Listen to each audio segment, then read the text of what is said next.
Life Management Science Labs would like to acknowledge that we live and produce this podcast on the traditional lands of the Wurundjeri people. We'd also like to acknowledge the traditional owners of the lands of our listeners and our international colleagues.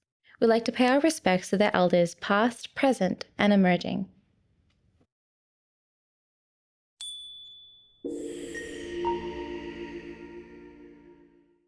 Hey everyone, and welcome to All Together, the Family Science Insights podcast, produced by Ellen Massell, the Life Management Science Labs.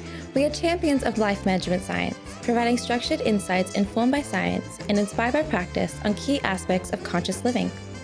Each week we bring you scientific and practical insights on each element, with the expert knowledge of professionals in the field. I'm your host, Dina Sargent. Let's get started. Welcome back to the show. Sexual desire fluctuates throughout our lives, whether you're a man or a woman. Major life events such as childbirth, menopause, illness, or relationship challenges can significantly affect one's libido. So in this episode, we're exploring what it's like to navigate these changes between open communication with partners and new ways to reignite intimacy. And to guide us through this is psychoanalyst Roberta Satow. Based in New York, Roberta is a professor emerita of the Department of Sociology at Brooklyn College and the City University of New York. She frequently speaks and writes about the issues of aging, gender, and mental health, having been quoted in major media outlets by the likes of the New York Times to ABC News. So we're extremely fortunate to have her here with us on the show today. Welcome to the show, Roberta. Nice to be here. Yeah, thank you for having it. Thank you for being on here with us. So before we begin, tell us a little bit about your background. Okay, I was a professor of sociology at Brooklyn College for over 40 years, and I have a practice in psychoanalysis, which I've been doing for just about the same amount of time. I work with, and I'm also a writer, so I have written a couple of novels and a book on caregiving. So I've had three different kind of specializations in my life. Right. And you have a book coming out, isn't that so?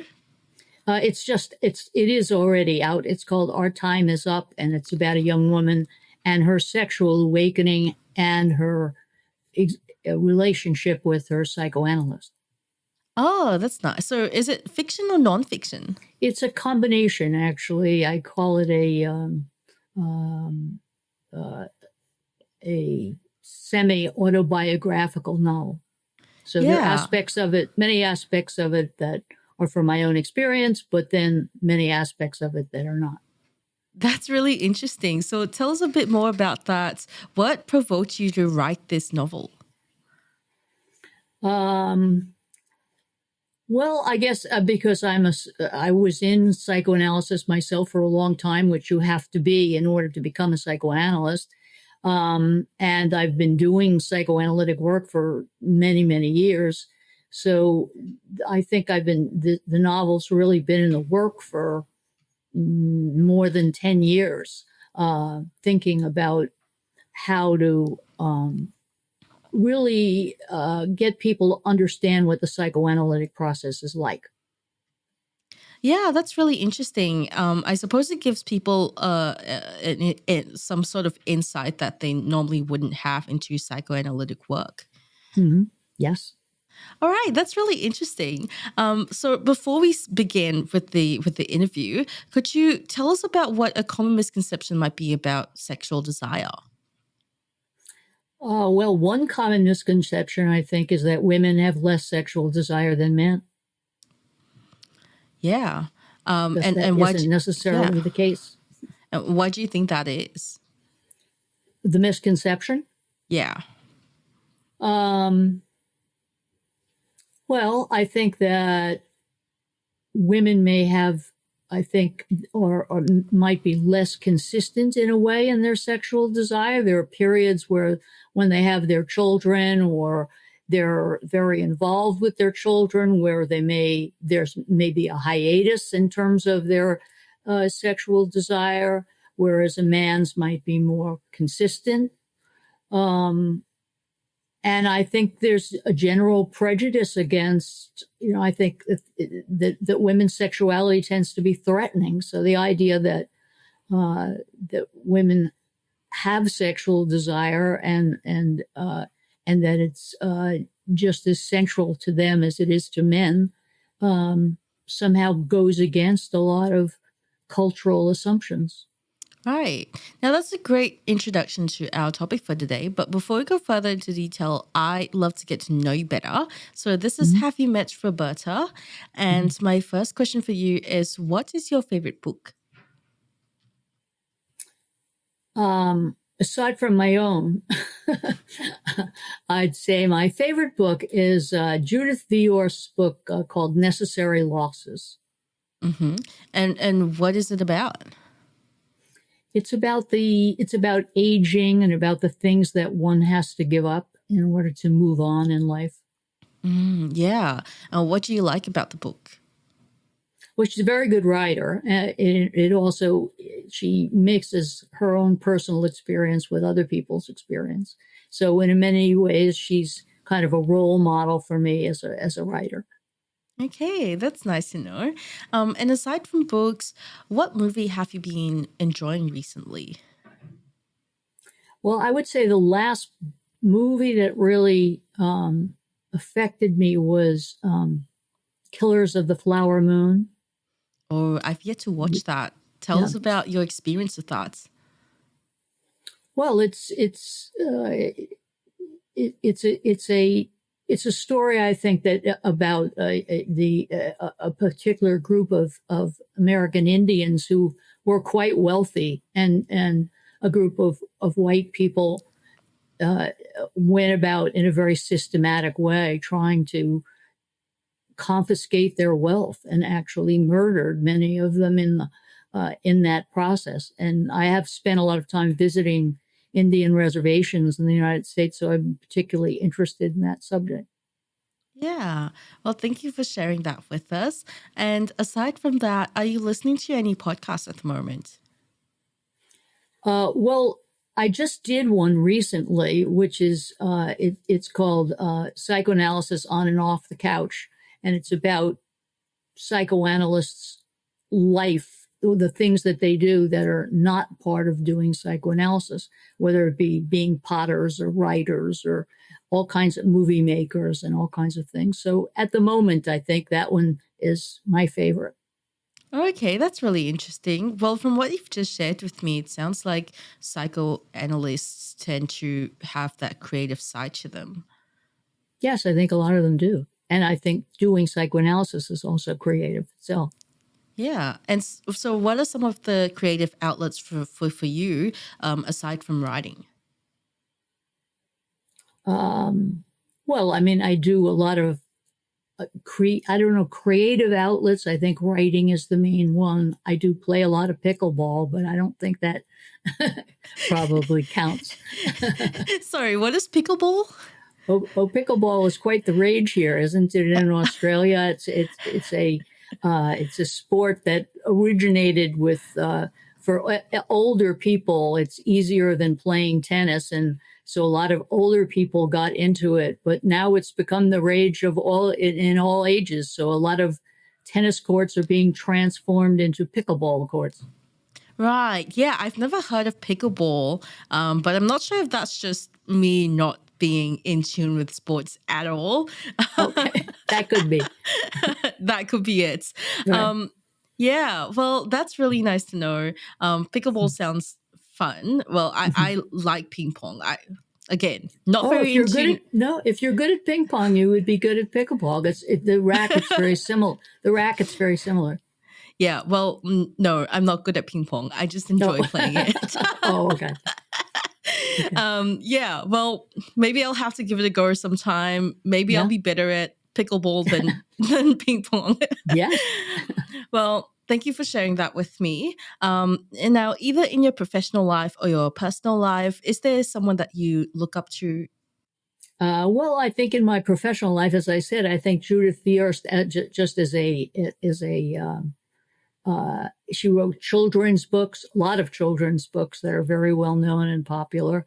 And she also wrote this book that was, I think, has had a huge impact on a lot of people, Necessary Losses. So I would say that she's probably a main person that I look up to. Right. And what do you like about her writing? It's very it's very informal. But it gets to I think very when you're reading it, you have the feeling that she's just hit the nail on the head. That she has a lot of insights. Yeah, I've always found writers who have that eloquence very admirable, because I think it's just such a natural talent. It's definitely, I mean, like, it can be trained, but some people just have that, and you can really tell. But aside from role models, has there been a course or a class that you've taken that has stuck with you to this date? Well, it wasn't not a particular class, but I went through many years of psychoanalytic training. So I think that training has stuck with me for all these years. Yeah. And through all of the years, what have you found to be the biggest lessons that you've learned or taken away from those from that journey? I think to listen without preconception. Yeah, would you mind elaborating on that? Yeah, just to be able to, listen to what a person is saying without assuming because of the way they look or the way they express themselves, that you know something about them before you allow them to express themselves to you. Yeah, for sure. I think this sounds like a really important lesson to learn as someone whose career is based on listening to people as well. Yeah, I think that's true. Yeah, and But it sounds like it'd be helpful in day-to-day life too. absolutely, to not have preconceptions and actually let the person express themselves to you. I think Yeah. it does. Yeah. Well, thank you for sharing that with us. It's been a pleasure to get to know you a bit better and to learn some of your favorite books and movies. Now let's move on to the interview. And for starters, what do you think a family is? What is your definition of a family? Well, I think my definition of a family has really evolved. I mean, I think I grew up in a nuclear family, and I think I assumed that was what family was about, a nuclear family or an extended family, more than one generation of the same bloodline, but certainly nowadays the definition of families have expanded tremendously, so that you have people who are, choosing their families. They're choosing them in terms of choosing friends and deciding that they are going to relate to each other as a family. Or it might be two men having a family or two women having a family together. So all of that is relatively new if you think about it. Only maybe in the last 25 years that we see this. And we see now families where someone else has the child for a couple, and then they are the family, and the person who gave birth to the baby is not part of the family. So I think we have just a huge, complex, variety of what we call family nowadays. Yeah. And so would you say that there's no longer a universal definition of family? Definitely. Yeah. Yeah. And what do you think the position of family is in today's society? Does it still hold the same importance as how it did decades ago? What's your view on that? Well, it's complicated because if you're thinking about traditional family is playing less of a role in many cases, and chosen family is playing much more of a role. So there's a kind of a So in one way, family is becoming more important, and in another way, it's becoming less important. It's kind of a split in a way. Yeah, that's really true. I feel like a lot of people over the decades, at the very least, now it's become so common for people to live with friends that they consider their family, friends that they would share and share most of the secrets with, that they wouldn't share with their biological family, which is very different from how society operated decades ago. Not that I was there, but No, but from my it's not. knowledge. It's not just in terms of sharing secrets, though. It's in terms of financial support, emotional support, living together, having rituals that you share together. I think those are things that are very related to what maybe if there's a universal agreement on family, families share certain rituals together. And support systems as You know, well. at support systems and histories together. They have memories together. Those are things I think that are no longer related to genetics or blood relations. Yeah. And more in line with the topic for today, how would you define sexual desire? Well, that's an interesting question because I think that very often sexual desire is talked about as if it's something that is in the person, that a person has it. Okay. And I think that very often a person doesn't have it, but a person responds with it. And particularly for women, I think that many women don't necessarily they're not necessarily in touch with their sexual desire until they feel some kind of connection to somebody, and then they experience sexual desire toward that person. So I think that different people experience sexual desire very differently. For some people, it is something in them that they feel themselves, and it doesn't matter. They don't have to have an object at all. And it's something that they're very conscious of. For other people, they're not conscious of having sexual desire until there's some sort of connection or some sort of situation that elicits it. And I think that a lot of people don't count that as sexual desire. Right. And what do you think the connection is between sexual desire and family? Well, I mean, I think that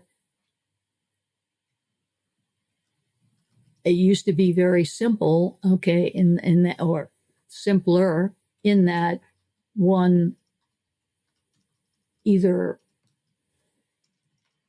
had sex, if not sexual desire, with somebody, and then they created a family. So it was it wasn't necessarily sexual desire.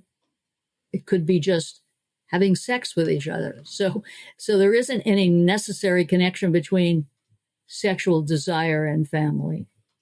Whereas in other kinds of family constellations that we're talking about, sexual desire might be at the center of it.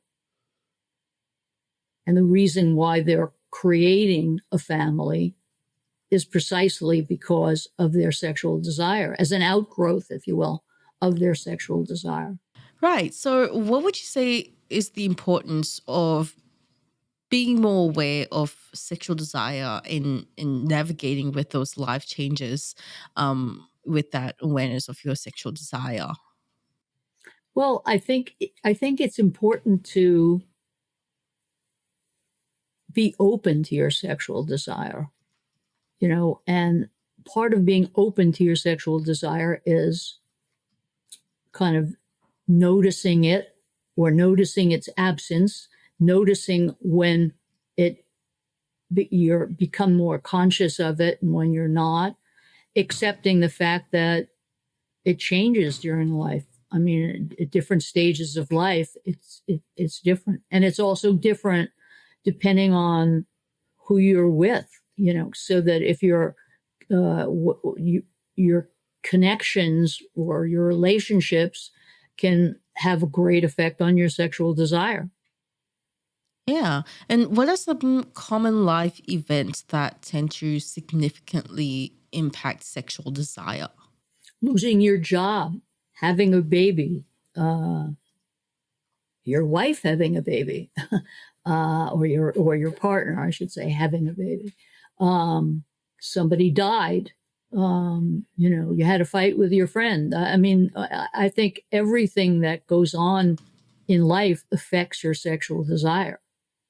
Yeah, I think like a top one for me, not necessarily a big life change, but if I'm under a lot of stress, is when I tend to just decline Yeah. in that way. Well, I Yeah. think that's true for a lot of people. Yeah. Although for some people, it could be the opposite. I mean, for some people, uh, stress makes them feel like they want to have sex as a way of relieving their stress. So it can go in many different directions. Yeah. Well, yeah, that's completely opposite to what I experienced, and the grass seems greener on the other side. But so what is your advice for navigating these changes in sexual desire with due to life events that may affect the overall relationship? Well, I think the more you can accept them and be, and not deny them, but actually accept what's going on with you. And if you have a partner, a steady partner, be able to communicate what's going on with you with that partner. Certainly, that's going to make it a lot easier to find your way through these life events. Yeah. And I'm just wondering because, from personal experience, when I'm going through something major under huge duress, I personally don't want to do a lot of activity outside of work at all, let alone in bed. And even if I talk about it with my partner, I'm still not going to want to do it. So, is there any importance at all to actually, trying to reignite the sexual desire, or, would talking about it suffice? What is your view on this? Well, I mean, I think it's complicated. If you Because the first thing is to be aware of it, okay, and to be conscious of it, and to accept the fact that that's what's happening. Then there may be things that you can do yourself that um, may help you get back in touch with your sexual desire. It could be, coming home from work and taking a hot bath. It could be, going for a swim, or it could be taking a nap, or it could be being left alone for a while and gathering yourself, and then being able to relate in a more complete way with your partner. So I think there's a whole range of things that but that's before talking about it, or during talking about it. So, but I think the first big thing is to accept it, that that's what's happening. Right. And that's hard for a lot of people. And they feel Yeah. ashamed of it. And so Yes. I think shame becomes a very, shame is the most toxic thing, I think, for sexual desire. For sure. And I assume as well that everyone's road to acceptance is individual to themselves, right? But by and large, what would you say is the general process of getting to acceptance? Well, I think the first thing is you have to notice. I mean, some people don't even notice that I haven't, touched my partner in 3 weeks, or I haven't wanted to touch my partner in 3 weeks. So I think the first thing is just to give yourself a little space to notice, and that may be as simple as just, uh, sitting down and sitting with yourself for a few minutes. Yeah. And when it comes to communication, what are some effective ways of communicating to partners that you're experiencing all these changes in sexual desire and figuring out what to do about it?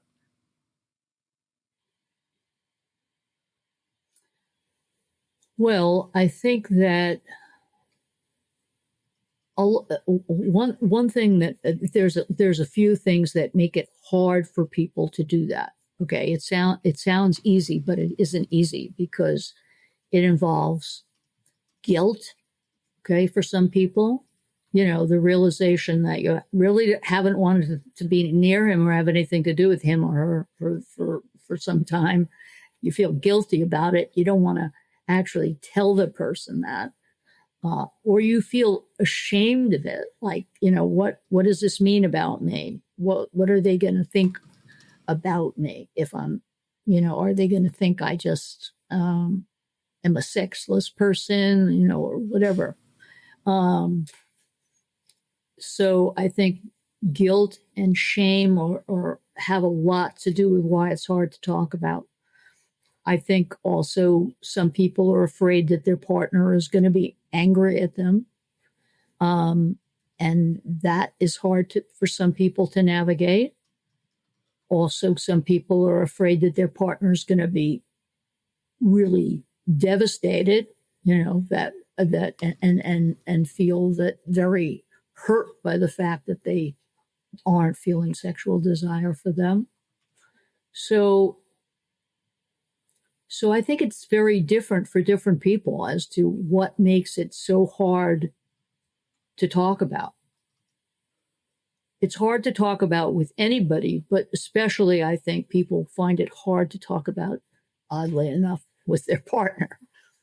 Yeah, it's hard to go like, yeah, I'm going to let my partner down now. We're going to have this conversation where they're potentially going to be let down, and they might hold resentment towards me after this. And this is, the start of all of the horror stories of dead bedroom that we see or that we hear from our friends. And this, like, if we Or talk it might about push it, them away. It might yeah, push them. this is it. It might push them away and make them, seek sex elsewhere, which you don't want very often.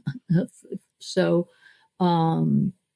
yeah, I think all of those things make it difficult to just sit down and have a conversation about. Yeah. And what is your advice for addressing those challenges and overcoming them? What are maybe some ways in which someone can address this with their partner without in- you know without abrasion? I think it's hard to talk to your partner about it before you've kind of talked to yourself about it. So I think that it might be something that you want to see a counselor for or see a therapist for, just to be able to talk out what it is you are feeling and what you are experiencing and what you do want before you talk to your partner. And to sort out some of these anxieties you might have, to sort of test them out, for somebody to be able to say back to you, do you really think he would just, or he or she would just respond by saying, well, okay, fuck you, I'm going to go find somebody else? Do you really think that person's going to do that? So I think very often talking it out with with somebody who you don't have to worry about hurting. You don't have to worry about being honest with them, can sometimes be very helpful. Yeah.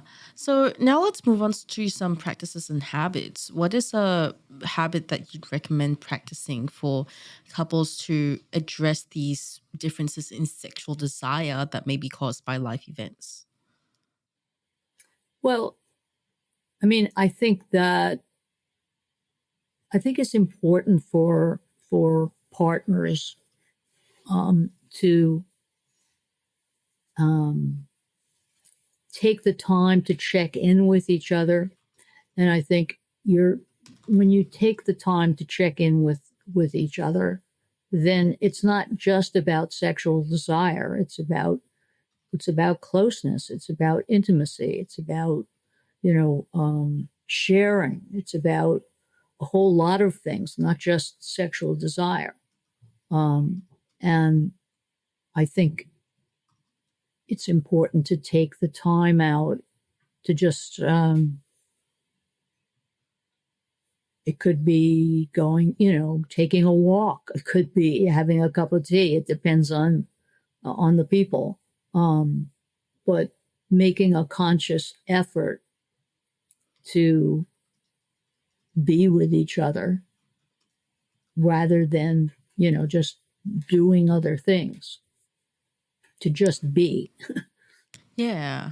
Yeah. And I've heard and also found personally that something that's really helped tremendously is being present in the moment. So that's, without digital distractions or anything like that. And just honestly, physical touch, like non-sexual physical touch, is such a huge contributor to that as well.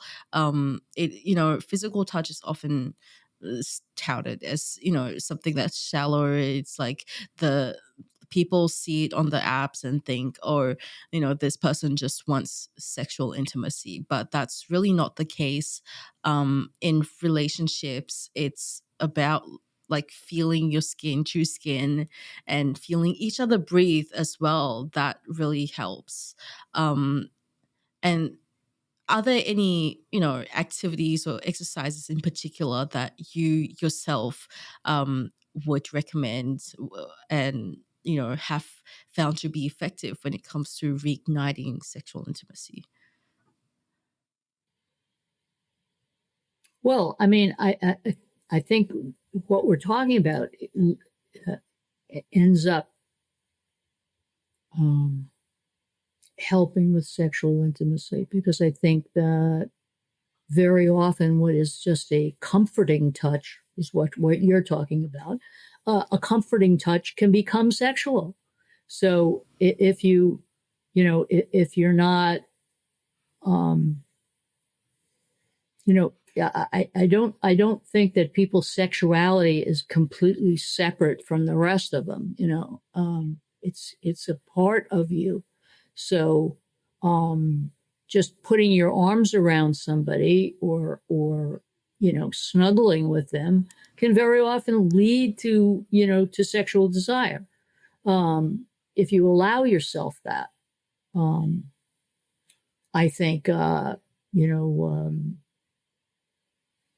going out to dinner and just being together and without any phones can end up, with you feeling more sexual. So I think that now for some people, their sexuality is entirely separate from other kinds of intimacy. And so this isn't 100, there's no 100% thing here. But again, it involves knowing yourself, and I think for a lot of people, simply feeling close leads to sexual desire. So if you can encourage in yourself to participate in the moment, in those little intimacies, they very often lead to sex. Yeah. Well, thank you so much for sharing your expertise with us today, Roberta. Now let's move on to the open mic section. This is your chance to talk about anything that you wish to talk about, anything that you're passionate about that doesn't have to be related to this topic. So the floor is entirely yours. Please take it away. Well, let's see. I'm a great believer in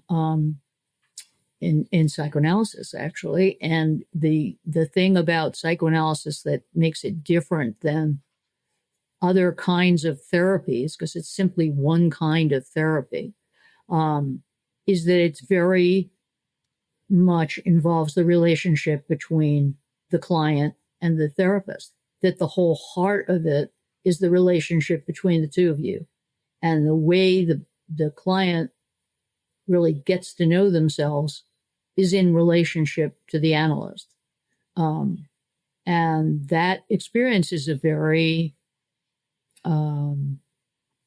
deep and rich and gratifying experience. So my novel, Our Time Is Up, is about that experience in a very visceral way, so that I think that anybody reading it will really get why psychoanalysis changes people or offers the possibility of change. I like that a lot. Sounds like an interesting read. So tell us a bit more about what readers can expect from your book. Well, I mean, it's a combination of it's funny in many instances. It's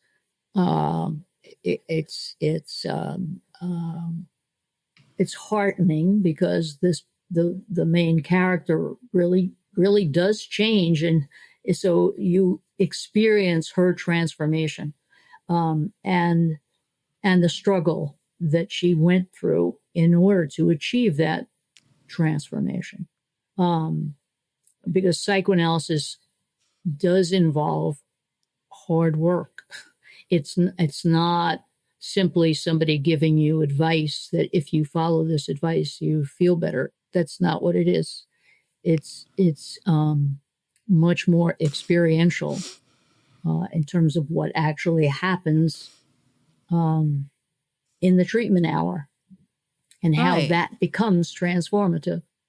Right. And what kind of hard work would people going through psychoanalysis have to be prepared for?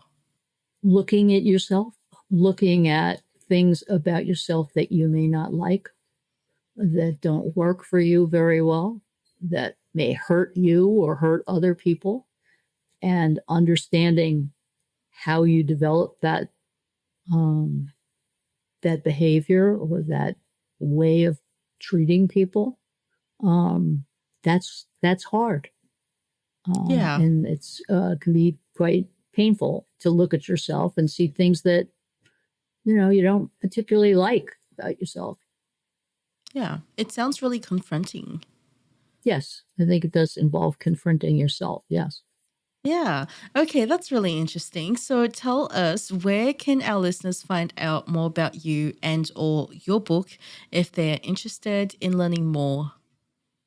Well, if they want to find out more about me, they can go to my website, robertasatow.com, or they can go to my, I have a blog on Psychology Today called Life After 50. There's more than 100 articles that I've written on all kinds of topics that they can find there. And if they're interested in reading my book, they can go to Amazon and order the book on Amazon.